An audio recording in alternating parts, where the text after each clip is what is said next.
নমস্কার বন্ধুরা, কেমন আছে সবাই? আশা করি সবাই ভালো আছো, আমিও ভালো আছি। আজকে আমি রান্না করব ফুলকপি সেম টমেটো দিয়ে রুই মাছ। প্রথমে আমি মশলাগুলো এখানে আমি সব রকম মশলা দিয়ে দিলাম।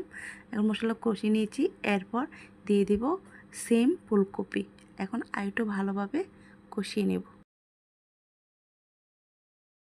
এখন একটা ঢাকনা দিয়ে ঢেকে দেবো যেন তাড়াতাড়ি ভাপের মাধ্যমে ফুলকপি সিমগুলো সিদ্ধ হয়ে যায়। ঢাকনাটা তুলে নিলাম, এখন একটু নেড়ে চেড়ে দিব। ফুলকপি সিম ভালোভাবে কষিয়ে নিয়েছি। ফুলকপি প্রায় সিদ্ধ হয়ে গেছে। এখন ঝোলের জন্য পরিমাণ মতো পানি দিয়ে দিব। এখন একটু নেড়ে চেড়ে দিব। এরপর ঝোলের পানি ফুটে আসলে ভেজে রাখা মাছগুলো দিয়ে দিব। দিয়ে দিব টমেটো কুচি।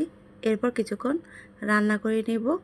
এরপর রান্নাটা হয়ে আসলে দিয়ে দিব ধনিয়া পাতা। ধনিয়া পাতা দিয়ে নেড়ে চেড়ে নামিয়ে নেব। ধন্যবাদ সবাইকে।